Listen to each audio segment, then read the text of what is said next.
దినాన ఏ ఐక్యత అయితే కలిగి ముందుకు వెళ్ళాలని ఆ రోజు అనుకున్నామో, దానికి కలిగి ఉండడానికి ప్రధానమైన కారణం ఏంటంటే నమ్మకం. నమ్మకం లేని చోట ఐక్యత ఉండదు. ఎందుకంటే భార్య అయినా, భర్త అయినా ఒకరి మీద ఒకరు నమ్మకం ఉంటేనే వాళ్ళెలా ఉంటారు? అంతే. కలిసి ఉంటారు. ఇప్పుడు భార్య, భర్తల మధ్య అక్కడి నుంచే ప్రారంభమైతే మనకి మిగతా విషయాలన్నీ చాలా తేలిగ్గా అర్థమవుతాయనే ఉద్దేశ్యంతో భార్య భర్తకు నమ్మకంగా, భర్త భార్యకి నమ్మకంగా ఉన్నప్పుడు వాళ్ళిద్దరూ ఐక్యత అనేది కనబడుతది అక్కడి నుంచే. ఒకళ్ళ మీద ఒకళ్ళు నమ్మకం లేనప్పుడు వాళ్ళెప్పటికి కూడా వాళ్ళ జీవితంలో ముందుకు వెళ్ళే అవకాశము, సంతోషము, సమాధానం అనేది ఉండదు. కానీ ఈరోజు దేవునికి నమ్మకమైన వ్యక్తివేనా? ఈ ప్రారంభ తొలి దినాల్లో, ఈ నూతన సంవత్సరంలో నేను దేవునికి నమ్మకమైన వ్యక్తినేనా? ఒకవేళ దేవుడు నన్ను చూసినప్పుడు నేను ఆయనకి నమ్మకంగా ఉన్నట్టు కనబడతానా? లేదా నా గురించి దేవుడు ఒక రోజున మాట్లాడినప్పుడు ఏదో ఒక రోజున ఎందుకు అన్నానంటే, ఇక్కడ భక్తుల పేర్లు రాశాను ఇక్కడ. వీళ్ళు దేవుని దృష్టిలో నమ్మకంగా దేవుడే మాట్లాడాడు. మరి రేపొద్దున మన గురించి మాట్లాడతారా? మాట్లాడరా? ఒక మాట చెప్పాలి అంటే తీర్పు దినాన, పరలోకం వెళ్ళేటప్పుడైనా, పరదేశికి వెళ్ళడానికి మనకంటూ ఒక సాక్ష్యం లేదంటే నీవంటూ దేవుడికి నమ్మకంగా ఉండాలి. ఇప్పుడు ఇక్కడ రాయబడిన వ్యక్తులు సాధారణమైన వ్యక్తులైతే కాదు. ఎందుకంటే అసాధారణమైన భక్తి కనపరిచిన వారు. వాళ్ళ గురించి దేవుడు వాళ్ళని చూడకముందే, వాళ్ళు ఇంకా చేయకముందే ఆయన నా గురించి చేస్తాడన్నాడు. అలా ఆయన నా గురించి నిలబడతాడు అంటాడు దేవుడు వాళ్ళ గురించి చెప్పినప్పుడు. ఆయన ఉంటాడు, నిలబడతాడు. మరి రేపొద్దున మన గురించి దేవుడు ఏమైనా నమ్మకంగా చెప్పగలడా? మన గురించి ఏమైనా నేను దేవుడికి నమ్మకమైన వ్యక్తినేనా? ఇక్కడ నమ్మకత్వం పార్ట్ 1 అని రాశాను నేను. ఎందుకంటే దేవుని చిత్తం అయితే రేపు నమ్మకం గురించి పార్ట్ 2 రేపటి దినాన దేవుని చిత్తమును బట్టి. ఒకేసారి అన్ని విషయాలు మనం నేర్చుకోవడానికి అవకాశం లేదు కనుక పార్ట్లుగా విభజించుకుంటే ఆ పాఠం మొత్తం మనకు అర్థమవుతుంది నమ్మకత్వం గురించి. కనుక ఈ రోజున దేవునికి నమ్మకమైన వ్యక్తినేనా? ఎందుకు అసలు దేవుడికి నమ్మకంగా ఉండాలి? నేను దేవునికి ఎందుకు నమ్మకంగా ఉండాలి? దేవునికి ఎందుకు నమ్మకంగా ఉండాలి అని అనుకునే ముందు ఇంట్లో ఒక భర్త భార్యకి నమ్మకంగా ఉండాలి అనుకుంటాం. ఎందుకంటే నా భార్య అన్ని విషయాల్లో నన్ను అనుమానించకూడదు, నా భర్త అన్ని విషయాల్లో నన్ను అనుమానించకూడదు. అక్కడి నుంచి ఆలోచించండి. ఎందుకంటే అనుమానం ఉన్న చోట సంతోషం ఉండదండి కుటుంబంలోనే. అందుకే దేవుడికి కూడా కుటుంబంలోనే ఆ పరిస్థితి ఉంటే మరి దేవుడు ఆయన వ్యక్తిత్వానికి నేను ఎలా ఉండాలి ఈ లోకంలో అంటే నమ్మకం. ఎందుకు అంటే 101వ కీర్తన చూడండి ఒక్కసారి. ఎందుకు దేవునికి నమ్మకంగా ఉండాలి అన్న ప్రశ్న వేసుకుని ఈ పాఠాన్ని ప్రారంభిద్దాం. ఈ యొక్క మాటలు మనము దేవుని యొక్క లేఖనాల వెలుగులో చూద్దాం. దేవునికి ఎందుకు నమ్మకంగా ఉండాలి? మొట్టమొదటి ప్రశ్న అంటే 101వ కీర్తన, దావీదు గారు రాసిన కీర్తన 6వ వచనాన్ని చదువుదాము. 101 6వ వచనంలో ఇలా రాయబడి ఉంది, నా యొద్ద నివసించినట్లు దేశములో నమ్మకస్తులైన వారిని నేను కనిపెట్టుచున్నాను. నా యొద్ద నివసించేవాడు అంటే దేవుని దగ్గర నివసించేవాడు ఎవరు? నమ్మకస్తుడు. ఇది మాత్రం వాస్తవం.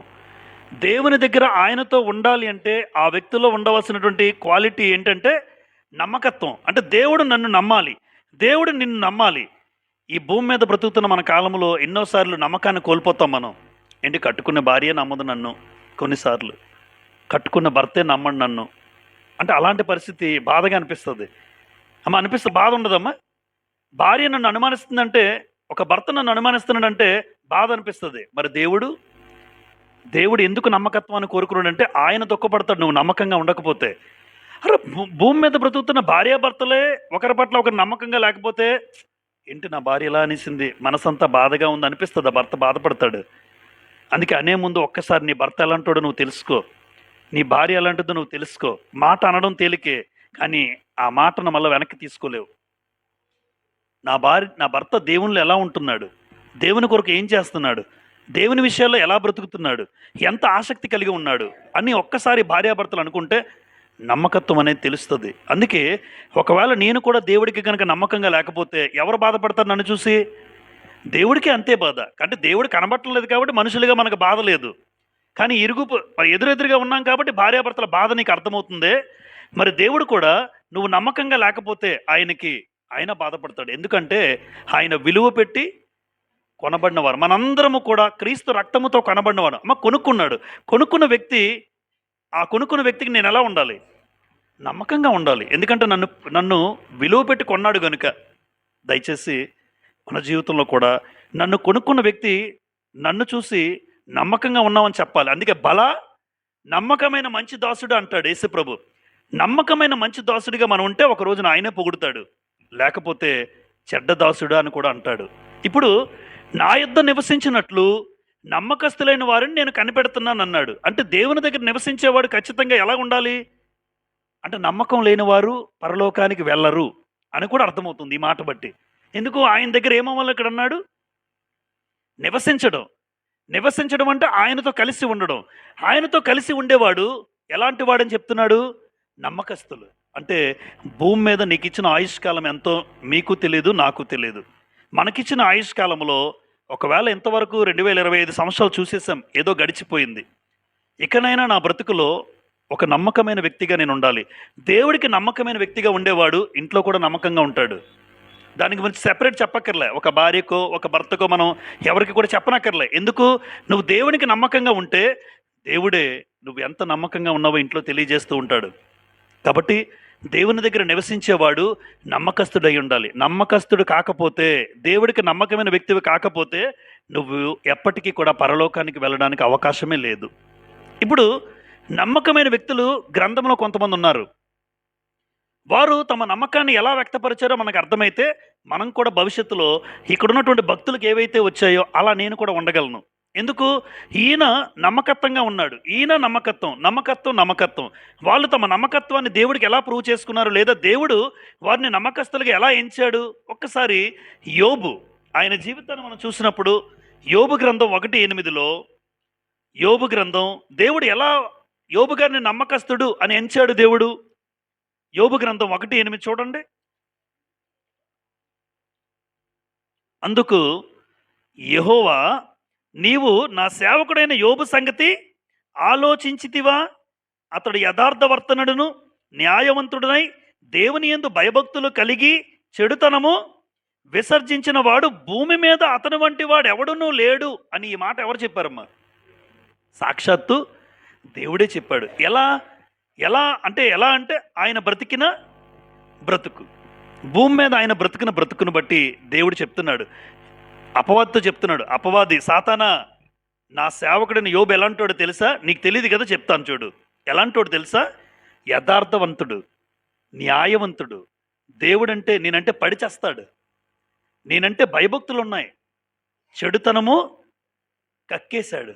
విసర్జించడం అంటే చెడుతనం కక్కేశాడంటే ఎప్పుడు చెడుతనము చూడడు, చెయ్యడు. అలాంటి వాడు భూమి మీదే లేడని దేవుడే ఒక నమ్మకంగా చెప్తున్నాడు యోబు గురించి. మన గురించి చెప్పగలడమ్మా ఒక మాట? మన గురించి ఒకవేళ మనల్ని నిలబెట్టి యోబు గారు చెప్పిన సాక్ష్యం ఆయన చెప్తే నా గురించి ఏమైనా చెప్పగలడా అన్నది ఆలోచించుకోవాలి ఎప్పుడు కూడా. మనం ఎప్పుడు యోబు గారిని చదివేస్తున్నాం కానీ యోబు జీవితం దగ్గర నా జీవితం పక్కన పెట్టి కనీసం ఒక్క విషయంలో అయినా 1% ఒక నమ్మకంగా నువ్వు ఏదైనా ఉన్నావా దేవుని కోసం? ఎందుకు అంటే ఆయన నమ్మకస్తుడు కనుక దేవునితోనే ఉంటాడు, నా యొద్ద నివసిస్తాడు. యోబు ఉంటారు ఆయన. ఎందుకంటే ఆయన సాతాను శోధించిన తన భక్తిని అది అంటే యోబు నమ్మకత్వాన్ని దేవుడు ఎలా చెప్పాడు? సాతాను, నువ్వు వెళ్ళి శోధించుకో, నువ్వెన్ని బాధలు పెట్టు, కానీ భక్తి మారదు, కావాలంటే ట్రై చేసుకో అన్నాడు. మనం చిన్న అనారోగ్యం వస్తే ఎందుకయ్యా ఎలా చేసావు నా జీవితంలో అని అన్నోళ్ళు లేరమ్మా దేవుడికి? నేనే కనబడ్డానా నా బ్రతుకులో? నా కొడుకులే, నా పిల్లలే, నా బ్రతుకు ఎలా అయిపోవాలా అని ఆయనేమనాలి? అందుకే పరీక్షలో గెలిచేశాడు దేవుడు. నిజంగా ఆయన గురించి చెప్తున్న సాక్ష్యం, మనకు చిన్న సమస్య వస్తే దేవుడా ఎందుకు ఇలా అంటున్నాం, కానీ సాతాను శోధించిన తన భక్తిని విడిచిపెట్టలేనటువంటి యోబును చూసి దేవుడు ఒక నమ్మకమైనటువంటి వ్యక్తి, అతని వంటి వాడు భూమి మీద లేడు అని దేవుడు మాట్లాడుతున్నాడు. అతని వంటి వాడు లేడు. నువ్వెంత శోధించినా భక్తి మారదు, నువ్వెంత అనారోగ్యం తీసుకొచ్చినా భక్తి మారదు, ఆస్తి తీసేసుకుంటావా భక్తి మారదు, పిల్లల్ని చంపేస్తావా భక్తి మారదు. అంటే ఒక వ్యక్తిని నమ్మకంగా ఎంచాలంటే మనం కూడా భవిష్యత్తులో 2026లో ఏదైనా సమస్య వచ్చినప్పుడు మీ కుటుంబంలో, మన కుటుంబాల్లో ఏదైనా బాధ కలిగినప్పుడు, ఏదైనా ఇబ్బంది కలిగినప్పుడు దేవుడా ఎందుకు ఇలా చేస్తున్నామని అనకూడదు. ఏమో అది దేవుడు అనుమతించాడేమో, ఆ పరీక్షకు తట్టుకుని నిలబడితే యోబు ఎలా నమ్మకత్వం నిరూపించుకున్నాడో నిన్ను కూడా రేపు ఒక రోజున దేవుడు అలా అంటారేమో. ఇన్ని కష్టాలైనా ఇన్ని బాధలైనా నన్ను విడిచిపెట్టలేదని నీ గురించి ఎందుకు చెప్పడు ఒక రోజున? అరే ఎన్ని కష్టాల మీద కష్టాలు, ఇరుకుల మీద ఇరుకులు, బాధల మీద బాధలు కలుగుతున్నా ఎప్పుడు మందిరాన్ని విడిచిపెట్టలేదు ఆ సహోదరుడు ఆ సహోదరి అని నీ గురించి ఎందుకు చెప్పడు? ఖచ్చితంగా చెప్తాడు. కానీ బాధ కలిగితే నేను మందిరానికి రాను, ఇబ్బంది కలిగితే దేవుణ్ణి మర్చిపోతాను. అలాంటి పరిస్థితి మనకు రాకూడదు. ఎందుకంటే యోబును గొప్పగా ఎంచిన దేవుడు 2వ అధ్యాయం 10వ వచనంలో కూడా చూడండి. 2:10 యోబు గ్రంథం. అందుకతడు, మూర్ఖురాలు మాట్లాడినట్లు నీవు మాట్లాడుచున్నావు, మనము దేవుని వల్ల మేలు అనుభవించుదుమా, కీడును మనం అనుభవింప తగదా అనెను. ఈ సంగతుల్లో ఏ విషయమందును యోబు నోటి మాటతో నేను పాపము దేవుడి వల్ల మనం మేలే పొందుకోవాలా, అమ్మ కీడు రాకూడదా అని అడుగుతున్నాడు. భార్య కూర్చోబెట్టాడు. అది కాదు కానీ ఎప్పుడు దేవుడు మేలు చేస్తేనే దేవుడా? ఒక కీడు రాకూడదా మన కుటుంబంలోకి, అనారోగ్యం రాకూడదా, ఇబ్బంది కలగకూడదా? చూడండి ఎంత బాగా మాట్లాడుతున్నాడు. ఎంత దేవునికి అంత ఉన్నతమైన అవకాశం ఇచ్చి దేవుని తన జీవితంలో ఎంతగా చేర్చుకున్నాడు చూడండి. అందుకే మనం కూడా దేవుని వల్ల మేలు వస్తుంది, ఏం రావచ్చు కొన్ని సందర్భాల్లో. అయితే మేలే కాదు, మేలులు వస్తాయి, కీడు కూడా వచ్చినంత మాత్రాన ఆ దేవుడు మంచివాడు కాదు, దేవుడు ఇలా ఎందుకు చేసాడని ఎప్పుడు అనకూడదు. అలా అనకుండా ఉండే వ్యక్తులు దేవుడిని ఎప్పుడు కూడా మనం ఏం చేయాలంటే ప్రశ్నించకూడదట. ఎప్పుడు కూడా నీ జీవితంలో జరిగిన ఏ సంఘటన అయినా దేవుణ్ణి ఎన్నడూ ఎప్పుడు ప్రశ్నించకూడదు. ఎందుకు అంటే భక్తులు ఎవరు దేవుణ్ణి ప్రశ్నించలేదు. అబ్రహాం గారు ప్రశ్నించారా? ఎక్కడికి వెళ్ళాలో తెలియక వెళ్ళిపోయాడట ఆయన. దేవుడు వెళ్ళమన్నాడు, వస్తావా, వచ్చేసే. ఎక్కడికి ఏంటి అడగలే, అంటే ప్రశ్నించరు. మీరు భక్తులు ఎవరినైనా చూడండి, అడగరు దేవుణ్ణి. అంటే ప్రశ్నించలేని తత్వం ఉన్నటువంటి వాళ్ళే దేవునికి నమ్మకమైన వాళ్ళు. కాబట్టి యోబు తన జీవితంలో దేవుడు ఒక మంచి సాక్ష్యం ఇచ్చాడు, నమ్మకస్తుడని. నెంబర్ 2, అబ్రహాము గురించి దేవుడు ఇచ్చినటువంటి సాక్ష్యం ఆదికాండం 18వ అధ్యాయంలో కనబడుతుంది మనకి. ఆదికాండం 18వ అధ్యాయం 19వ వచనం చూడండి. ఆదికాండం 18వ అధ్యాయం 19వ వచనంలో దేవుడు అబ్రహాము గారి గురించి ఇచ్చిన సాక్ష్యం ఏంటంటే, ఎట్లనగా యెహోవా అబ్రహామును గురించి చెప్పినది. ఎవరి గురించి? దేవుడు ఎవరి గురించి చెప్తున్నాడమ్మా? అబ్రహాము గురించి చెప్పినది. అతనికి కలుగు చేయనట్లు తన తర్వాత తన పిల్లలు తన ఇంటి వారును నీతి న్యాయములు జరిగించుచు యెహోవా మార్గమును గైకొనుటకు అతడు వారికి ఆజ్ఞాపించినట్లు నేను అతన్ని ఎరిగి ఉన్నానెను. ఎక్కడ ఇస్సాకు ఇంకా పుట్టలేదు, పిల్లలు పుట్టారా? 21లో పుట్టాడు ఇస్సాకు, ఆదికాండం 21లో. ఇక్కడ ఎక్కడున్నాం? ఆదికాండం 18లో. ఇంకా గర్భవతి కూడా ఆవిడ అక్కడ వచ్చే సంవత్సరం ఇంకా గర్భవతి అవుతూ ఉంటాడు. ఇక్కడ ఈ అధ్యాయంలో పిల్లలు పుట్టలేదు, ఇంకా గర్భవతి కాలేదు. కానీ అక్కడ రాయన మాట, తన పిల్లలను తన ఇంటి వారిని నీతి న్యాయములు జరిగించుచు దేవుని మార్గంలో నడిపిస్తాడని దేవుడు అబ్రహాం గురించి చెప్తున్నాడు. ఎంత నమ్మకత్వం అబ్రహాం గారి మీద, ఎంత నమ్మకం మీరు ఆలోచించండి. పిల్లలు పుట్టిన తర్వాత పలానా సహోదరుడు పిల్లల్ని చక్కగా నడిపిస్తున్నాడు దేవుని మార్గంలో అంటాను నేనైతే.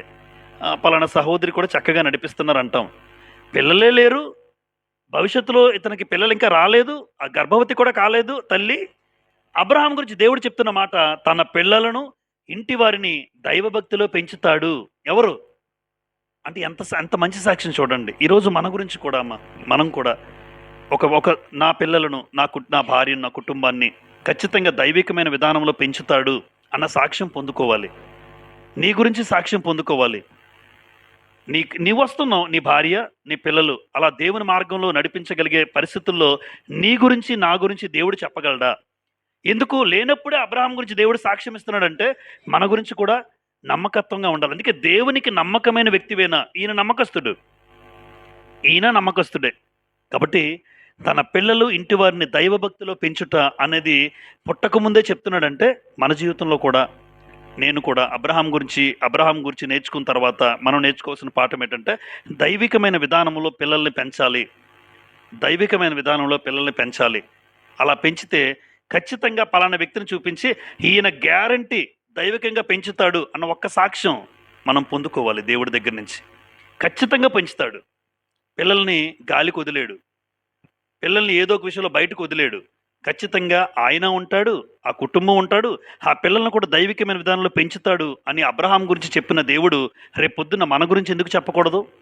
అలా మనం పెంచగలిగితే, అటువంటి మనస్సులో నిజంగా దృఢ సంకల్పం ఉంటే ఖచ్చితంగా నీ గురించి, నా గురించి కూడా దేవుడు చెప్పగలడు. నెంబర్ 3 ఎవరు? మోషే. మోషే గురించి మనం నిర్గమకాండం అంతా చదువుకున్నాం. 40 అధ్యాయంలో ఒక మాట చదువుదాం. నిర్గమకాండం 40 అధ్యాయం మనం పూర్తి చేసుకున్నాం. 40 అధ్యాయంలో మోషే గురించి ఒక మాట చూడండి. చివరి అధ్యాయం నిర్గమకాండం 40 అధ్యాయం 16 వచనం చూస్తే చూడగలిగితే 16 చూడండి. మోషే ఆ ప్రకారము చేసెను, యెహోవా అతనికి ఆజ్ఞాపించిన వాటినన్నిటినీ చేసెను, అలాగుననే చేసెను. అంటే దేవుడు ఏం చెప్పాడో అలా మోషే గారు చేశారు. అంటే ఆజ్ఞలు పాటించాడని చెప్తున్నాడు మోషే. ఇదొకటే కాదు, దేవుడు మోషే గురించి ఇచ్చిన అద్భుతమైన సాక్ష్యం సంఖ్యాకాండం 12 అధ్యాయంలో కనబడుతుంది మనకి. చూడండి, దేవుడైన యెహోవా మోషే గారి గురించి ఇచ్చిన అద్భుతమైన సాక్ష్యం 12:7లో 12:7 సంఖ్యాకాండం. కొంచెం పైనుంచి చదువుతాను నేను. నా సేవకుడైన మోషే అట్టివాడు కాడు, అతడు నా ఇల్లంతటిలో నమ్మకమైన వాడు. అమ్మ, ఇల్లంతటిలో ఏంటట? ఇల్లంతటిలో ఎలాంటి వాడు మోషే? ఇల్లంతటిలో నమ్మకమైన వాడు. అంటే దేవుడు తనకు అప్పగించిన పని అంతటిలో నమ్మకమైన వ్యక్తి అని దేవుడే చెప్తున్నాడు. మోషే ఎలాంటి వారు? నమ్మకం. ఈయన గురించి హెబ్రీ గ్రంథకర్త కూడా మాట్లాడారు. ఒకసారి హెబ్రీ పత్రిక 3వ అధ్యాయం చదువుదాం. ఏదైతే సంఖ్యాకాండం 12వ అధ్యాయంలో దేవుడు మాట్లాడారో దీన్నే కోట్ చేస్తూ హెబ్రీ పత్రిక 3వ అధ్యాయంలో కూడా ఈ మాట మనం చదువుతాం. హెబ్రీ 3:5 ముందు చెప్పబో సంగతులకు సాక్ష్యార్థముగా మోషే పరిచారకుడయ్యుండి దేవుని ఇల్లంతటిలో నమ్మకముగా ఉండెను. అమ్మ, మోషే ఎవరు? దేవుని పరిచారకుడు, దేవుని పరిచర్య చేసేవాడు. అంటే పరిచర్య చేసే వాళ్ళు ఎలా ఉండాలి? దేవునికి నమ్మకం. అది వాక్య పరిచర్య అయి ఉండొచ్చు, ఏదైనా మనం చేసుకునే ఈ భౌతికమైనటువంటి పరిచర్య అయి ఉండొచ్చు, మందిర పరిచర్య అయి ఉండొచ్చు, శుభ్రం. ఏది చేసినా ఆ చేసే వ్యక్తి దేవునికి ఎలా ఉండాలి? నమ్మకం. అందుకే మోషే గురించి దేవుడిచ్చిన సాక్ష్యం ఏంటంటే, మోషే దేవుడు చెప్పినట్టు పాటించాడు, చేశాడు. పైగా దేవుని ఇల్లంతటిలో నమ్మకమైన వాడని ఎవరు చెప్పారు సాక్ష్యం? దేవుడే అన్నాడు. ఆయన నమ్మకమైన వ్యక్తి. మోషే అద్భుతమైనటువంటి వ్యక్తిత్వం కలిగిన వాడు. కాబట్టి ఈ రోజున మోషే తన ఇల్లంతటిలో నమ్మకమైన వాడు అని దేవుడు మాట్లాడుతున్నాడు. మరి మనం దేవుని సంఘంకి వచ్చినటువంటి సంఘ కార్యక్రమాల్లో, ప్రార్థనా కార్యక్రమాల్లో, దైవికమైన కార్యక్రమాల్లో నేను దేవునికి నమ్మకంగా ఉంటున్నానా? దేవునికి నమ్మకమైన వ్యక్తినేనా? ఎందుకంటే పరిచర్య చేయడం గొప్పతనం కాదు, చాపలేయడం గొప్పతనం కాదు. చాపలేసే వ్యక్తిత్వం ఎలా ఉండాలి? దేవుడికి నమ్మకంగా ఉండాలి.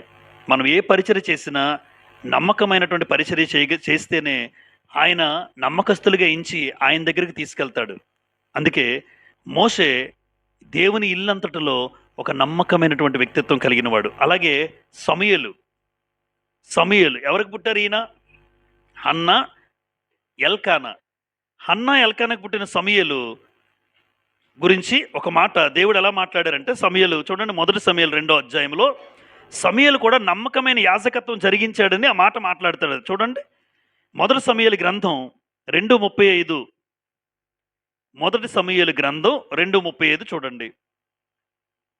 తరువాత నమ్మకమైన ఒక యాజకుని నేను నియమింతును, అతడు నా యోచనను బట్టి నాకు అనుకూలముగా యాజకత్వము జరిగించును. చూసారా అమ్మా? తరువాత నమ్మకమైన ఒక యాజకుని నియమిస్తాను. అంటే ఏలీ కాలం తర్వాత ఎవరు వచ్చారు యాజకుడిగా? ఏలీ కాలం అయిపోయింది. ఏలీ గారు తన పిల్లల విషయంలో పొరపాటు జరిగిపోయింది. అంటే ఏలీ తర్వాత వాస్తవానికి యాజకత్వం చేసే వాళ్ళు ఎవరిని ఎంచుకున్నాడు దేవుడు? సమూయేలు. అయితే సమూయేలు గురించి దేవుడిచ్చిన సాక్ష్యం ఏంటంటే, సమూయేలు దేవునికి అనుకూలముగా యాజకత్వాన్ని జరిగించాడట.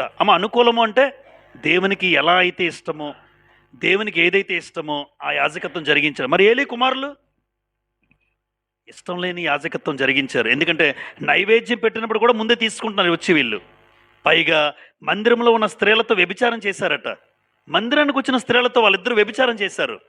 అంటే అందుకే దేవుడు వాళ్ళిద్దరిని పక్కన పెట్టి యాజకత్వం ఎవరికి అప్పగించాడో, ఒక నమ్మకమైన యాజకుడు అని ఎవరినన్నారు? సమూయేలు.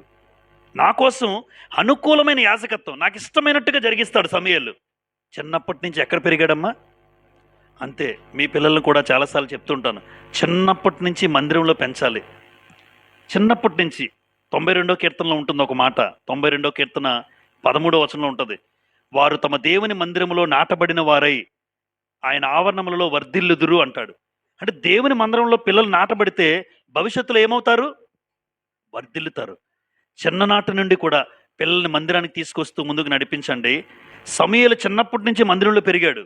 అందుకే సమూయేలు యొక్క జీవితం 2వ అధ్యాయం 26లో చూడండి ఆ మాట. బాలుడగు సమూయేలు ఇంకను ఎదుగుచు యెహోవా దయయందును మనుషుల దయయందును వర్ధిల్లుచుండెను అన్నారు 2వ వచనం 26లో. అంటే ఎవరైతే దేవుని మందిరంలో నాటబడి చిన్నప్పటి నుంచి పెరుగుతూ ఉంటారో వాళ్ళ మీద ఎవరి దయ ఉంటుంది? ముందు దేవుడి దయ ఉంటే, ఒకటి గుర్తుపెట్టుకోండి అమ్మ, దేవుడి దయ ఉంటే మనుషుల దయ ఆటోమేటిక్గా ఉంటుంది. మనం మనుషుల దయ కోసం పరిగెత్తక్కర్లే. వాడు నన్ను చూడాలి, వాళ్ళు నన్ను చూడాలి, వీళ్ళు నన్ను గుర్తించాలి, కాదు కాదు. దేవుడి దయ నీ మీద ఉంటే మనుషుల దయ వచ్చేటట్టుగా దేవుడు చేస్తాడు. అందుకే అక్కడ ఏమి రాశారు చూడండి ముందు. బాలుడుగా సమూయేలు ఇంకను ఎదుగుచు యెహోవా దయయందును మనుషుల దయయందును వర్ధిల్లుచుండెను. దేవుడే కనుక అనుకుంటే మనుషులందరినీ మార్చగలడు, మనుషుల హృదయాలు మార్చగలడు. కాబట్టి సమూయేలు దేవునికి అనుకూలంగా యాజకత్వాన్ని జరిగించాడు. అలా చిన్నపిల్లలుగా ఉన్నప్పటి నుంచి కూడా మనం మన పిల్లలను దేవుడిచ్చిన పిల్లల్ని ఆయన సన్నిధిలో పెంచితే మన పిల్లలను కూడా దేవుడు ఖచ్చితంగా ఆయన దయ, ఆయన చల్లని చూపు మన పిల్లల మీద ఉంటుంది. అది సమూయేలు. అయితే యోబు, అబ్రహాము గారు, మోషే గారు, సమూయేలు వీళ్ళందరి గురించి దేవుడు వారు నాకు నమ్మకమైన వ్యక్తులు అని మాట్లాడారు. ఎందుకంటే వాళ్ళు నమ్మకంగా దేవుడే ఎంచాడు. దేవుడు ఎంచాడు యోబు గారిని, రైట్. అబ్రహాం గారిని పెంచుతాడు అబ్రహాం ఖచ్చితంగా తన పిల్లల్ని. మోషే ఇల్లంతటిలో నమ్మకం అన్నాడు. సమూయేలు నాకు అనుకూలంగా పరిచర్య చేస్తాడన్నాడు. ఆఖరికి తన కుమారుడైన యేసు ప్రభు వారు, క్రీస్తు ప్రభు కూడా ఎలాంటి వారిగా దేవుడు ఎంచాడంటే, క్రీస్తు ప్రభు గురించి వాస్తవానికి క్రీస్తు ప్రభు ఏం చేశారు? నరకపాత్రుడైన మానవుడిని నిత్య జీవానికి పాత్రులుగా చేయుటకు తన్ను తాను దేవునికి నమ్మకంగా అర్పించుకున్నాడు. వాస్తవానికి మనందరం ఎక్కడికి వెళ్ళాలి? నిజంగా టు బి ఫ్రాంక్, మనం అందరం ఎక్కడికి వెళ్ళాలి? నరకానికే వెళ్ళాలి. ఎందుకంటే మనలో మంచి లేదు. నరక పాత్రుడైన మానవుడిని నిత్య జీవానికి పాత్రుడిగా చేయడానికి దేవునికి తను తాను ఎలా అర్పించుకున్నాడంటే నమ్మకంగా అర్పించుకున్నాడు. నేను ప్రాణం పెడతాను నాన్న, నేను వెళ్తాను లోకానికి, నేను వెళ్ళి వాళ్ళందరి కోసం ప్రాణం పెడతాను, నా ప్రాణాన్ని నమ్మకంగా అర్పిస్తాను. అందుకే క్రీస్తు ప్రభు గురించి ఎంత అద్భుతమైన సాక్ష్యం హెబ్రీ పత్రిక 2:17లో చూద్దాం. ఒకసారి ఒక మాట చదువుదాం. హెబ్రీ 2:17, హెబ్రీలకు రాసిన పత్రిక 2:17 చూడండి. కావున ప్రజల పాపములకు పరిహారము కలుగుచేయుటకై దేవుని సంబంధమైన కార్యములలో కనికరమును, ఆ మాట చూడండి, కనికరమును తర్వాత నమ్మకమును గల ప్రధాన యాజకుడకు నిమిత్తము అన్ని విషయములో ఆయన తన సహోదరుల వంటివాడు కావలసి వచ్చెను. నమ్మకము గల ప్రధాన యాజకుడు. మనందరి ప్రధాన యాజకుడు ఎవరు? యేసు ప్రభు వారు. అంటే ఆయన గురించి రాయబడిన మాట ఏంటంటే ఆయన నమ్మకమైన ప్రధాన యాజకుడు. అందుకే నమ్మకమైన ప్రధాన యాజకుడు తన ప్రాణాన్ని నమ్మకంగా దేవునికి అర్పించాడు. మనందరికీ నరకం తప్పించి మీరందరూ పరలోకం రావాలి, మీరందరూ దేవుని దగ్గర ఉండాలి. అందుకే ఒక నమ్మకత్వంగా తన ప్రాణాన్ని పెట్టాడు. మనం కూడా ఎలా ఉండాలని కోరుకున్నాడు? నమ్మకం. ఈరోజు ఇక్కడ ఉన్నటువంటి మనందరము కూడా దేవుణ్ణి నమ్ముకుని వచ్చారా? కాదంటారా? దేవుణ్ణి నమ్ముకున్నాం. అయితే నేను దేవుణ్ణి నమ్మాను, మీరు దేవుణ్ణి నమ్మారు, బాగానే ఉంది. అయితే ఒకటి, ఆయన నన్ను నమ్మే స్థితిలో నేను ఎదగాలని కోరుకున్నాడు దేవుడు. నేను ఆయన నమ్ముకోవడం కరెక్టే. నేను దేవుణ్ణి నమ్ముకున్నాం బ్రదర్, మేము దేవుణ్ణి నమ్ముకున్నాం బ్రదర్, మీరు దేవుణ్ణి నమ్ముకున్నారు. కానీ ఆయన నిన్ను నమ్మకంగా ఎంచే స్థితికి నువ్వు ఎదగాలి. ఆయన నీ గురించి ఒక మాట చెప్పాలి. అది అంటున్నాను నేను. అర్థమవుతుందమ్మా? ఆయన నిన్ను నమ్మకంగా ఎంచి ఒక స్థాయిలో ఉంచాలి, నీ గురించి ఒక మాట చెప్పాలి. అలా ఎదగాలని దేవుడు కోరుతున్నాడు. నేను నమ్ముకోవడం గొప్ప విషయం కాదు, కానీ ఆయన నన్ను నమ్మకంగా ఎంచితే, ఒక నమ్మకమైన వాడిగా నన్ను ఎంచితే అది గొప్ప విషయం. దేవుడు అలా కోరుకుంటున్నాడు. ఇప్పుడు వీళ్ళందరినీ వీళ్ళు నమ్ముకున్నారా? దేవుడు వీళ్ళు నమ్మకంగా ఎంచాడా? వీళ్ళు నమ్ముకున్నారు. కానీ యోబును దేవుడు ఏం చేశాడు? ఆయన నమ్మకంగా ఎంచాడు. దేవుడి నమ్మకంలో వీళ్ళు ఉన్నారు. అబ్రహాముని దేవుడు నమ్మకంగా ఎంచాడు. మోషే గారిని, సమూయేలు గారిని, వీళ్ళందరినీ దేవుడు నమ్మకంగా ఎంచాడు. అంటే మనం నమ్ముకోవడం కన్నా దేవుడు నీ గురించి నమ్మకమైన వాడు, ఒక నమ్మకమైన సహోదరి, నమ్మకమైన సహోదరుని ఆయన ఎంచాలి.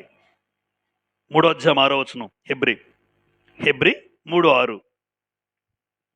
అయితే 3:6 క్రీస్తు కుమారుడై ఉండి ఆయన ఇంటి మీద నమ్మకంగా ఉన్నాడు. ఈయనట ఎక్కడున్నాడట? ఇల్లు అంటే సంఘం. ఇల్లు అంటే సంఘం. మోషే గురించి ఏమన్నాడు? ఇల్లంతటిలో అంటే లోపల ఇల్లంతటిలో నమ్మకమైన వాడు. ఈయన ఇంటి మీద అంటే సంఘం మీద అధికారం కలిగిన వాడు యేసు ప్రభువు. అలా సంఘం మీద నమ్మకంగా ఉన్నాడు యేసు ప్రభు. కాబట్టి నమ్మకమైన ప్రధాన యాజకుడు ఈయన మన కోసం తన ప్రాణాన్ని అర్పించాడు, దేవుని కోసం, మన కోసం. అంటే మనం దేవునికి ఎలా ఉన్నామని రాశాను చూడండి. నీవు దేవునికి క్వశ్చన్ మార్క్, నీవు దేవునికి నమ్మకంగా ఉన్నావా? నీవు దేవునికి నమ్మకంగా ఉన్నావా? ఒకవేళ దేవునికి నమ్మకమైన వ్యక్తివి కాకపోతే మనం పరలోకం ఖచ్చితంగా వెళ్ళం. దయచేసి ఇది మాత్రం నిజం అమ్మా. నా యొద్ద నివసించినట్లు, మరొకసారి, నా యొద్ద నివసించినట్లు నమ్మకస్తులైన వారిని నేను కనిపెడుతున్నాను. అంటే వీళ్ళందరూ దేవుని దగ్గర, అమ్మ దేవుని దగ్గర ఉంటారా ఉండరా? పరదేశంలో ఉంటారు, ఉంటారు, ఉంటారు, ఉంటారు. ఎందుకు? వీళ్ళందరూ దేవునికి నమ్మకంగా బ్రతికారు. మరి మనం, నువ్వు కనుక దేవునికి నమ్మకంగా ఉన్నావా అని అడుగుతున్నాను. బ్రదర్, నమ్మకంగా ఉండడం అంటే ఏంటి అని మీరు అడుగుతారు మళ్ళీ తిరిగి. అందుకే నమ్మకంగా ఉండడం అంటే ఏంటో ఇక్కడ రాశాను నేను. ఇవి కనుక మనలో ఉంటే, చాలా ఉన్నాయి, నేను ప్రాముఖ్యంగా ఎన్ని రాశానమ్మా? 7. ఇవి మనందరికీ గుర్తులమ్మా, సూచనలు మనందరి యొక్క ఒక ఆత్మ సంబంధమైన జీవితంలో. చూడండి ఇక్కడ నమ్మకస్తుల అసలు ఒక నమ్మకస్తుడని ఎలా చెప్పగలం? ఇప్పుడు ఇక్కడ ఏమన్నాను? నీవు దేవునికి నమ్మకంగా ఉన్నావా అని మీరు అడిగారు, బాగానే ఉంది. అసలు దేవునికి నమ్మకంగా ఉండడం అంటే ఆ వ్యక్తికంటూ కొన్ని లక్షణాలు ఉంటాయి, అవునమ్మా? ఆ వ్యక్తికంటూ కొన్ని లక్షణాలు ఉంటాయి. ఆ లక్షణాలు ఏంటో ఇక్కడ రాశాను. ఇప్పుడు మనందరము కూడా నేను దేవునికి నమ్మకంగా ఉన్నానా లేదా అనేది ఈ 7 విషయాల్లో ఒక్కసారి పరిశీలన చేసుకుందాం. నెంబర్ 1 చదువుదామా? శిఖరాల నుండి శిథిలాలకు పడిపోయిన దేవుణ్ణి స్తుతిస్తారు. ఆ మాట అమ్మా, శిఖరం అంటే ఏంటమ్మా? ఉన్నతమైన స్థితి. శిథిలమైపోవడం అంటే కూలిపోవడం. ఇప్పుడు శిఖరాల నుండి శిథిలాలకు పడిపోయిన దేవుణ్ణి ఏం చేయాలంటున్నారు? ఎవరు? మళ్ళీ ఇక్కడ ఎవరమ్మా? యోబే శిఖరంలో ఉన్నాడు. ఎందుకు శిఖరం అన్నానంటే, తూర్పు దిక్కంతటిలో యోబు ఎవరట? ఒక దిక్కంతటిలో, తూర్పు దిక్కంతా కూడా ఎవరండి? ఈ దిక్కంతటిలో డబ్బున్న వాళ్ళు ఎవరంటే, వాళ్ళు టక్కుని చెప్పే పేరు ఎవరు? యోబు. భారతదేశంలో డబ్బు అంబానీ అండి అంటారు. అంబానీ అని ఎలాగైతే నోటి మాటతో చెప్తున్నామో, దేశంలో టాప్లో ఉన్నవాళ్ళు లేదా ప్రపంచంలో ధనవంతులు అంటాం. ఇప్పుడు ఈ దిక్కంతటిలో ధనవంతుడు ఎవడండి అని ఎవరైనా చిన్న పిల్లాడిని అడిగినా, యోబు గారు అంత ధనవంతుడు ఈ దిక్కులో ఎవరు లేరు అని చెప్తారు. కానీ ఒక్కరోజు శిఖరం మీద ఉన్నటువంటి ఆయన శిథిలమైపోయాడు. ఎందుకు? ఆస్తి పోయింది, అంతస్తు పోయింది, ఆరోగ్యం పోయింది, పిల్లలు పోయారు, అంటే శిథిలమైపోయాడు. ఒక రకంగా కూలిపోయాడు, కూలిపోయాడండి. అమ్మ, మన పిల్లలు చనిపోతే ఆ వ్యక్తి నిలబడతాడా? కూలిపోతాడా? మరణ వార్త వింటే కూలిపోతారు ఏ తల్లిదండ్రులైనా. కొడుకు చనిపోయాడు, కూతురు చనిపోయింది అంటే 10 మంది పిల్లలు ఒక్కరోజే, అయ్యా నీ పిల్లలు చనిపోయారని ఎవరో కబురు చెప్పారు యోబు గారికి. నీ పిల్లలు కూడా చనిపోయారట అంటే కూలిపోయాడు. కూలిపోయిన స్థితిలో శిఖరాల నుండి ఉన్నటువంటి ఆయన ఒక శిథిలాలకు పడిపోయిన దేవుని ఏం చేశాడు? యోబు గ్రంథం 1:21లో, యోబు గ్రంథం 1:21 ఏమన్నారమ్మా? ఈ లోకంలోకి దిగంబరిగానే వెళ్ళిపోతాను. యెహోవా ఇచ్చెను, యెహోవా తీసుకున్నాడు, ఆయన నామానికి స్తుతి కలుగును గాక. ఇది నమ్మకస్తుల లక్షణం, మొట్టమొదటి లక్షణం. మరి ఈరోజు ఆ విషయం బట్టి మనం ఏం నేర్చుకోవాలి చెప్పమంటారా? దేవుడిచ్చినా తీసుకున్నా, ఒకవేళ దేవుడు నాకు ఇచ్చినా తీసుకున్నా, నేను దేవుణ్ణి ఎల్లప్పుడూ స్తుతిస్తూ ఉంటాను. ఆరోగ్యం ఇచ్చినా, అనారోగ్యం వచ్చినా, రావచ్చు భవిష్యత్తులో, ఆరోగ్యం ఇచ్చినా అనారోగ్యం వచ్చినా దేవుని స్తుతిస్తాను. ధనమున్నా, ఆర్థిక ఇబ్బందులున్నా దేవుని స్తుతిస్తాను. కష్టాలు కలుగుతున్నా, బాధలు కలుగుతున్నా, కృంగిపోతున్నా, కృషించిపోతున్నా, నీరసించిన దేవుని స్తుతిస్తాను. అంటే ప్రతికూల పరిస్థితుల్లో కూడా దేవుని ఎల్లప్పుడూ నేను స్తుతిస్తాను. ఒక్క మాటలో చెప్పాడు. అది ఎవరి లక్షణం? నమ్మకస్తుల లక్షణం. అంతే. బాగున్నప్పుడు కాదు, బాగోలేనప్పుడు కూడా రా. బాగా ఉన్నప్పుడు ఉండడం గొప్పతనం కాదు, బాగా లేనప్పుడు కూడా ఉండడమే గొప్పతనం. అది నమ్మకస్తుడి ఒక లక్షణం. చూసారా? అంటే యోబు ఉన్నప్పుడు దేవుడిని మర్చిపోయాడా? దేవుడు గుర్తున్నాడా? ఆస్తిపరుడే యోబు. ఆస్తిపరుడైనా దేవుడిని మర్చిపోలేదు. గమనించండి. ఆస్తిపరుడే, అన్నీ ఉన్నాయి. కానీ దేవుడిని మర్చిపోలే. అంటే యోబు శిఖరం మీద ఉన్నప్పుడు అదే స్థాయిలో దేవుని కొలిచాడు. అదే స్థాయిలో దేవుని పట్ల భక్తితో ఉన్నాడు. శిథిలమైపోయినప్పుడు కూడా అదే స్థాయిలో దేవుణ్ణి స్తుతిస్తూ ఉన్నాడు. గమనించారా? ఇది నమ్మకస్తుల లక్షణం. మనం కూడా మారకూడదు. నీ భక్తిలో మారకూడదు. నీ విశ్వాసంలో మారకూడదు. అది నమ్మకస్తుల లక్షణం. కాబట్టి నాకున్నా లేకపోయినా, నాకు ఇచ్చినా ఒకవేళ తీసేసుకున్నా, ఎప్పుడు నేను దేవుని స్తుతిస్తాను. అది నువ్వు దేవునికి నమ్మకంగా ఉండే ఒక మొట్టమొదటి లక్షణం. మొట్టమొదటి లక్షణం. నెంబర్ టూ, కీడు కలుగుతుందని చదువుదాం. కీడు కలుగుతుందని తెలిసినా తమ భక్తిని కనబరుస్తారు. దేవుని చిత్తాన్ని నెరవేర్చుటకు ప్రాణాలను ప్రియముగా ఎంచరు. ఇప్పుడు ప్రాణం పోతుందంటే ఎవరు వదులుతారు చెప్పండి?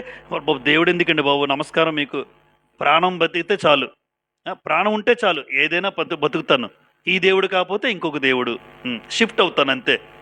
ప్రాణం మీదకి వస్తే దేవుణ్ణి వదిలేస్తాం.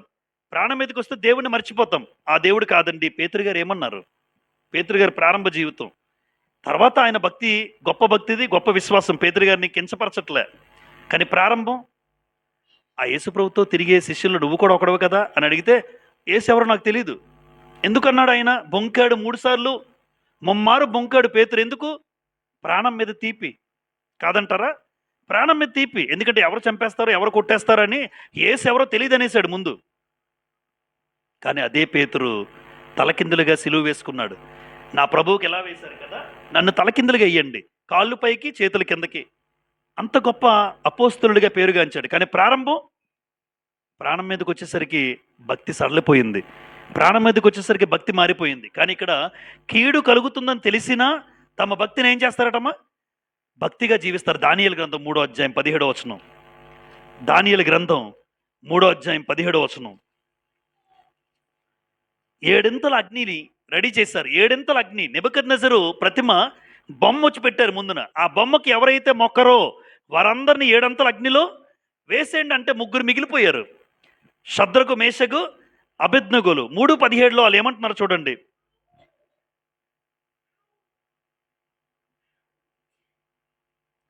మూడు 3:17 మేము సేవించుచున్న దేవుడు మండుచున్న వేడిమి గల ఈ అగ్నిగుండంలో నుండి మమ్మను తప్పించి రక్షించుటకు సమర్థుడు, మరియు నీ వశమున పడకుండా ఆయన మమ్మను రక్షించును. ఒకవేళ ఆయన రక్షింపకపోయినను రాజా నీ దేవతలను మేము పూజింపమనియు నీవు నిలువబెట్టించిన బంగారు ప్రతిమకు నమస్కరింపమనియు తెలుసుకునుము. తెలుసుకో నెబుకద్నెజరు, తెలుసుకో రాజా, నువ్వు పెట్టిన బొమ్మకు మేము మొక్కం. మా దేవుడు మా ప్రాణాలను రక్షించడానికి సమర్థుడు. ఒకవేళ ఆయన రక్షింపకపోయినా మేము బొమ్మకు మొక్కం. అంటే ఏమర్థం అవుతుందమ్మా? కీడు కలుగుతుంది. ఏంటి కీడు? ప్రాణం మీదకి వస్తుంది. కీడు కలుగుతుందని తెలిసినా కూడా తమ భక్తిని ఏం చేశారు? అక్కడ శత్రుకు, మేషకు, అబేద్నెగోలు కనపరిచారు. దేవుని చిత్తం ఏంటి? దేవుని చిత్తం విగ్రహారాధన దగ్గరికి వెళ్ళకండి, విగ్రహాలకు మొక్కకండి అని దేవుని చిత్తాన్ని నెరవేర్చడానికి ప్రాణాలను ప్రియముగా వాళ్ళు ఎంచుకోలే. ప్రాణం పోయినా పర్వాలేదు, బొమ్మకైతే మొక్కం అన్నారండి. గమనించారమ్మా? కీడు కలుగుతుందని తెలిసినా కూడా భక్తిని విడిచిపెట్టలే. కీడు కలుగుతుందని తెలిసినా కూడా నిలబడిపోయారు అలాగా. అది ఎవరి లక్షణం చెప్పండి? నమ్మకస్తుడు. ఇప్పుడు దానియేలు, షద్రకు, మేషకు, అబేద్నెగో నమ్మకస్తులా కాదా? ఎలా చెప్పగలం? నాకు నా మీదకి కీడు వస్తున్నా, ప్రాణం పోతుందని తెలిసినా కూడా నిలబడిపోయారు. దేవుని కోసం చచ్చిపోయినా పర్వాలేదు, చావ సిద్ధమై పడ్డారు. కానీ ఆయనకు తప్ప మరొకరికి మొక్కం అని ఒక తీర్మానం చేసుకున్నారు. ఇది నమ్మకస్తుల లక్షణం. నెంబర్ త్రీ, తన ప్రవర్తన దేవునికి ఇష్టానుసారంగా మార్చుకుంటాడు. తన పిల్లలను, తన ఇంటి వారిని దేవుని మార్గంలో నడిపిస్తాడు. ఇక్కడ ఆయన ఎవరో కాదు. ఎవరు? అబ్రహాం గురించి చదువుకున్నాం. ఆదికాండం 18:19లో అబ్రహాము తన పిల్లలను, తన ఇంటి వారిని దేవుని మార్గంలో నడిపిస్తాడు. చూడండి, అక్కడ తన పిల్లలను, తన ఇంటి వారిని దేవుని మార్గంలో నడిపించేవాడు నమ్మకస్తుడు. నమ్మకస్తుడు. తన పిల్లలు, తన ఇంటి వారిని దేవుడి మార్గంలో నడిపించేవాడు నమ్మకస్తుడు. మరి ఈరోజు మనం నడిపించకపోతే నువ్వు దేవునికి నమ్మకస్తుడిగా ఉండవు. నీ పిల్లలకు నువ్వు దేవుని మార్గంలో నడిపించాలి. నీ భార్యకు నువ్వు దేవుని మార్గంలో నడిపించాలి. ఒక యజమానుడిగా ఆదాముకు అక్కడే తప్పుదోవ పట్టించారు. ఆదాము పడిపోయారు. భార్య మాట దేవుడు అంటాడు, నువ్వు నా భార్య మాట విన్నావు అంటాడు దేవుడు. ఆదికాండం 3:17లో 3:17లో నీవు నీ భార్య మాట విని నేను చెప్పిన మాట పక్కన పెట్టేస్తావు ఆదామా అంటారు. అంటే భార్య మాట విని చేసేసాడు. కానీ దేవుడు ఒక మాట చెప్పాడు అని దేవుని మాట లెక్క చేయలే. అందుకే తన పిల్లలను, తన ఇంటి వారిని, తన ప్రవర్తన దేవునికి ఏది ఇష్టం అనుకున్నాడండి. ఒకసారి సామెతలు 21:3 చూడండి. సామెతలు 21:3 ఒకసారి చూడండి. సామెతల గ్రంథం 21:3.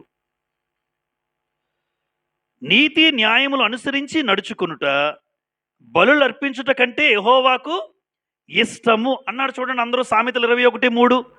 నీతి న్యాయములు అనుసరించి నడుచుకునుట బలులను అర్పించుట కంటే యెహోవాకు ఇష్టం. అమ్మ దేవునికి ఏది ఇష్టం? దేవునికి ఏది ఇష్టం?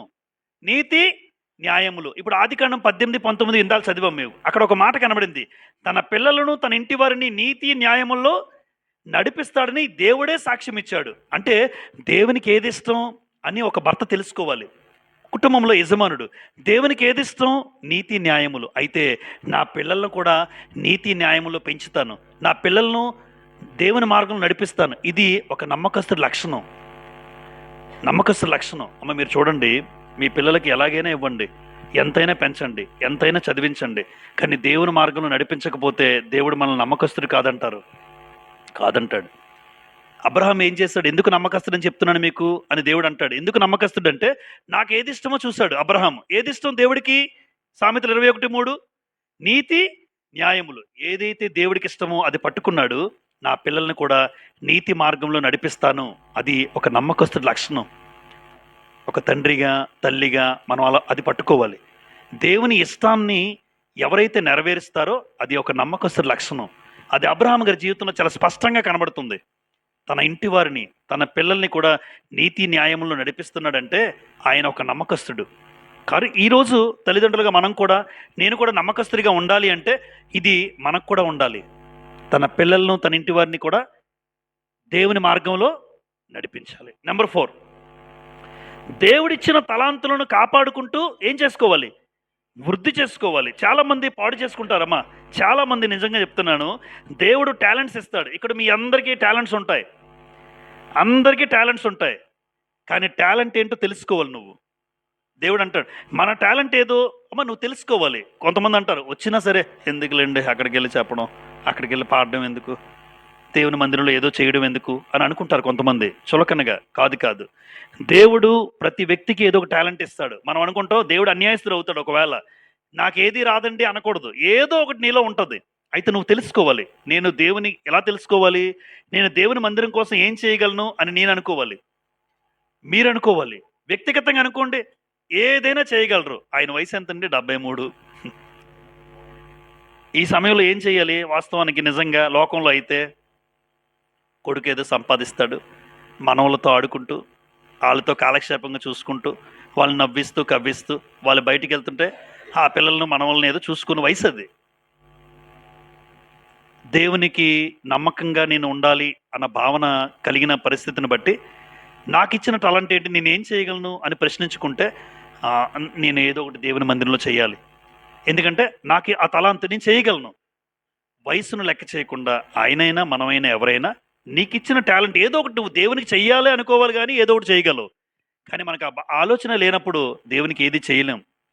అందుకే దేవుడు నీకు ఇచ్చిన తలాంతు ఏదైతే ఉందో అది నువ్వు ముందు తెలుసుకొని ఆ తలాంతులను కాపాడుకుంటూ ముందుకెళ్ళాలి. మత్తయి సువార్త 25లో తలాంతుల గురించి యేసుప్రభు మాట్లాడతారు.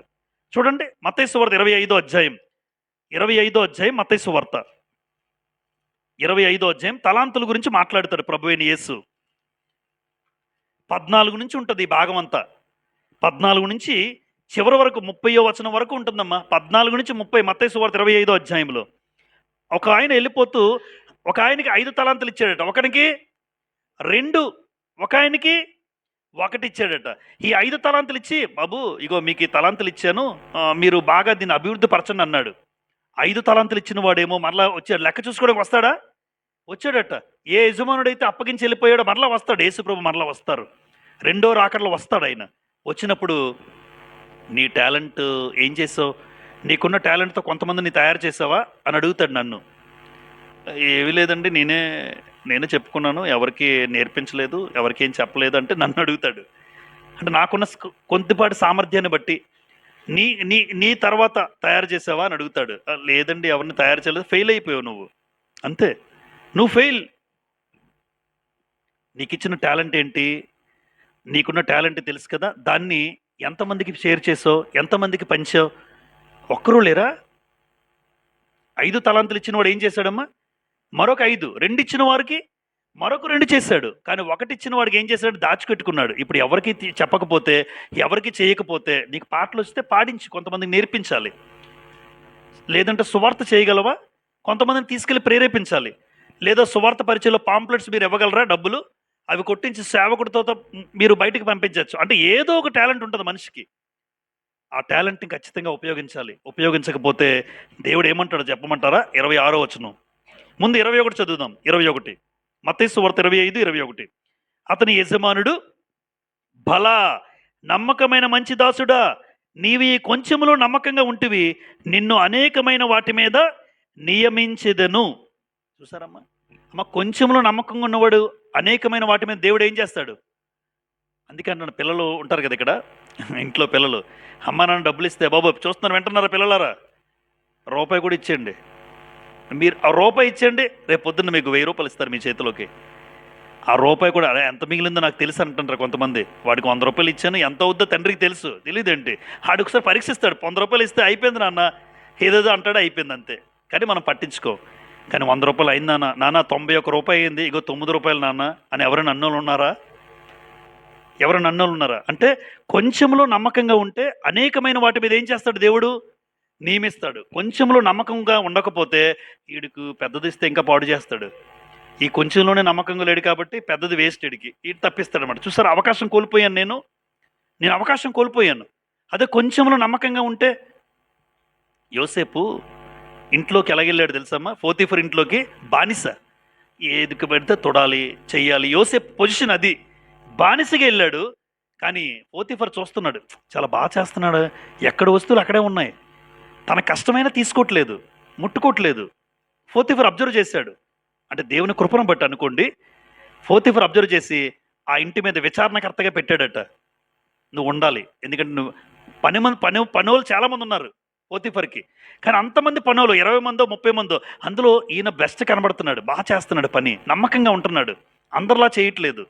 ఇతన్ని ఎందుకు పెట్టకూడదని పొజిషన్ పెంచాడు, ప్రమోషన్, విచారణకర్తగా వచ్చాడు. ఆఖరికి ఏమైపోయాడు? ప్రధానమంత్రి అయిపోయాడు. కొంచెంలో నమ్మకంగా ఉన్నాడు యోసేపు, కానీ ఇంటి మీదే లెక్కలు చూసేవాడిగా పెట్టాడు పోతీఫరు. ఆలోచించండి, మనం కూడా దైవికంగా దేవుని విషయంలో కానీ కుటుంబంలో కానీ ఎక్కడైనా కొంచెంలో నమ్మకంగా ఉంటే నిన్ను అనేక వాటి మీద నియమిస్తానంటాడు. తర్వాత 26 చూడండి, అక్కడ 26.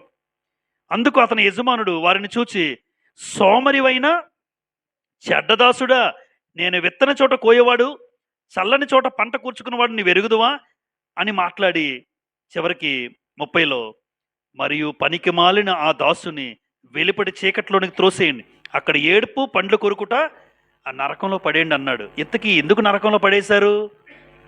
దేవుడిచ్చిన తలాంతులను కాపాడుకోకుండా, దేవుడు ఏ తలాంత అయితే ఇచ్చాడో దాన్ని అభివృద్ధి పరచుకోవాలి. ఇప్పుడు ఒక పొజిషన్ ఉందండి, అంచెలంచెలుగా ఎదగాలి, అంచెలంచెలుగా ఎదగాలి. అంటే ఎదగాలి అంటే నువ్వు దేవునికి ఎలా ఉండాలి? నమ్మకస్తుడిగా ఉంటే అంచెలంచెలుగా స్థానాన్ని పెంచుకుంటూ దేవుడు ముందుకెళ్తాడు. మన పాత జీవితం, మన రోత జీవితం అంతా పక్కన పెట్టి జరుగుతున్న ప్రతి పరిస్థితిని అర్థం చేసుకుంటూ దేవునికి నేను నమ్మకంగా ఉండాలి, దేవుడు నాకు ఇచ్చిన టాలెంట్ని అభివృద్ధి పరచుకోవాలి, నాకు ఇచ్చిన తలాంతుని వృద్ధి చేసుకుంటూ వెళ్ళాలి, కాపాడుకుంటూ వెళ్ళాలి. అలా చేయని వాడు సోమరివైన చెడ్డదాసుడు అన్నాడు, చేసేవాడిని బలా నమ్మకమైన మంచి దాసుడా. ఇక్కడ మనందరము కూడా దేవుడు ఒక రోజున మీకు ఇచ్చినటువంటి తలాంతు, బ్రదర్కి ఇచ్చిన తలాంతు, ఆయనకిచ్చిన తలాంతు, ఆయనకిచ్చిన తలాంతు, మీ తలాంతులు మందిరంలో మీరు చక్కగా ఉపయోగించారు అని దేవుడు బలా నమ్మకమైన మంచి దాసులారు అనాలి. అంతేగాని సోమరుడండి, వీడు ఏ పని చేయడండి అంటే ఉన్న పని కూడా తీసేస్తాడు, తీసేసి బాగా చేసిన వాడికి ఇస్తాడు. అందుకే కలిగిన వారికే, మీరు విన్నారా ఈ మాటమ్మా? కలిగిన వారికే ఇయ్యబడును. ఏం కలిగిన వారికి? దేవుని పని పట్ల ఆసక్తి కలిగిన వాడికి దేవుడు ఇస్తాడు. ఆసక్తి లేనికి ఉన్నది కూడా ఎందుకు ఆడు చెయ్యడు, చేసేవాడిని ఎందుకు ఆ వ్యక్తికి ఇద్దాం, లేదా ఆ వ్యక్తికి ఇద్దాం. నీకు ఎలాగా చేయట్లేదు కాబట్టి నీ దగ్గర నుంచి తీసేసి ఆయనకి అప్పగిస్తాడు. కాబట్టి తలాంతులు అనేవి చాలా ప్రాముఖ్యం. టాలెంట్స్ అంటారు. ఆ టాలెంట్స్ ఖచ్చితంగా మనం ఏం చేసుకోవాలి? కాపాడుకుంటూ వాటిని వృద్ధి చేసుకుంటే దేవునికి నమ్మకమైన దాసులుగా ఉంటాం. కాబట్టి మందిరంలో నువ్వు ఏ పని వచ్చినా చెయ్యండి. అమ్మ, ఏ పని అయినా అది చిన్నదా పెద్దదా అని చూడకండి. దేవుడు నువ్వు చేసిన పని నమ్మకంగా చేస్తున్నావు లేదో చూస్తాడు అంతే.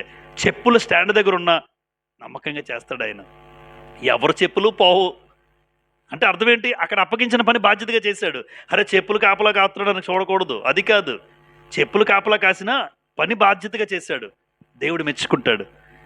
నన్నేంటి ఎక్కడ పెట్టారు బ్రదరు, ఆయనేమో లోన, నన్ను ఎక్కడ పెట్టారని పనిని ఎప్పుడు చూడకండి. దేవుని మందిరంలో చేసిన చిన్న పని అయినా దేవుడు దాన్ని గొప్పగా ఎంచుతాడు. నెంబర్ 5, దేవుని యందు భయభక్తులు. దేవుని యందు భయభక్తులు కలవాడు నమ్మకమైన వాడని గ్రంథంలో రాస్తుంది. చూడండి, నెహమ్యా గ్రంథం 7వ అధ్యాయం. హనన్య ఒక వ్యక్తి ఉంటాడు, హనన్య ఆయన పేరు. అయితే ఆయన గురించి నెహమ్యా గారు మాట్లాడుతూ నెహమ్యా గ్రంథం 7:2 చూడండి. 7:2, నా సహోదరుడైన హనానికిని కోటకు అధిపతి అయిన హనన్యాకును యెరూషలేము పైన అధికారము ఇచ్చి తిని. హనన్య ఎలాంటి వాడని చెప్తున్నాడు చూడండి బైబిల్స్ అందరూ. హనన్య నమ్మకమైన మనుషుడు, అందరికంటే ఎక్కువగా దేవుని ఎదుట భయభక్తులు కలవాడు. అంటే దేవుని అంటే భయము భక్తి కలిగిన వాడు దేవునికి ఎలా ఉంటాడు? నమ్మకస్తుడు. గుర్తుపెట్టుకోండి, దేవుడంటే భయము భక్తి కలిగిన వాడు దేవునికి నమ్మకస్తుడు. దేవుడంటే భయం లేనోడు, దేవుడంటే భక్తి లేనోడు దేవునికి ఎప్పుడు నమ్మకస్తుడు కాలేడు. ఇప్పుడు దేవుని భయం కలిగిన వాడు ఎలా ఉంటారు చెప్పండి? ఏది పడితే చేయడు, ఏది పడితే చూడ్డు, ఎక్కడికి పడితే అక్కడికి వెళ్ళడు, తన ఇష్టం అంటూ నెరవేర్చుకోవడానికి ఇష్టపడ్డు. ఎందుకు? ఆ వ్యక్తి దేవుడంటే భయం ఉంది, దేవుడంటే భక్తి ఉంది. ఇలా దేవుడంటే భయము భక్తి కలిగిన వాడు దేవునికి నమ్మకమైన వాడు అని హనన్య ఎలాంటి వాడట? 7:2 మరొకసారి, హనన్య నమ్మకమైన మనుషుడు, అందరికంటే ఎక్కువగా దేవుని ఎదుట భయభక్తులు కలిగిన వాడు. అందరికంటే అక్కడ 2 పేర్లు చెప్పారు, హనాని, కానీ అతని గురించి చెప్పలే. కానీ హనన్య గురించి చెప్పడానికి దేవుడు ఇష్టపడ్డాడు. అంటే దేవుని యందు ఎవరికైతే భయం ఉంటుందో, దేవుడంటే ఎవరికైతే భక్తి ఉంటుందో వాళ్ళు దేవునికి నమ్మకంగా ఉన్నోళ్ళు. అందుకే మనం చేసే ప్రతి పని చూసుకోవాలి. ఏది పడితే నచ్చింది కదా అని చేయడం కాదు. దేవుడు చూస్తున్నాడన్న ఆలోచన, దేవుడు పరీక్షిస్తున్నాడన్న భావన మనలో ఉంటే, ఖచ్చితంగా దేవుడంటే నీకు భయము భక్తి ఉంటే దేవుడు అంటాడు నువ్వు నమ్మకమైన వాడివి అంటాడు. నెంబర్ 6, ఔషధము వంటివాడు. ఔషధము అన్నాడు సామెతల గ్రంథం 13వ అధ్యాయం. చూడండి, సామెతల గ్రంథం నమ్మకమైన వ్యక్తికి ఉన్న లక్షణం ఏంటంటే, సామెతల గ్రంథం 13వ అధ్యాయం 17 చూస్తారా ఒకసారి అందరూ? చివరికి వచ్చాం. సామెతలు 13:17, దుష్టుడైన దూత కీడునకు లోబడును. తర్వాత అండర్లైన్ చేసుకున్నామా, నమ్మకమైన రాయబారి ఎలాంటి వాడు? నమ్మకమైన రాయబారి ఎలాంటి వాడు? ఔషధము వంటి వాడు. అందరూ నా వైపు చూడండి. నమ్మకమైన రాయబారి ఔషధం. ఔషధం అంటే మెడికల్ షాప్లో ఇచ్చేదాన్ని ఏమంటాం మనం? టానిక్స్ తెచ్చుకుంటారు, సిరప్స్ తెచ్చుకుంటారు.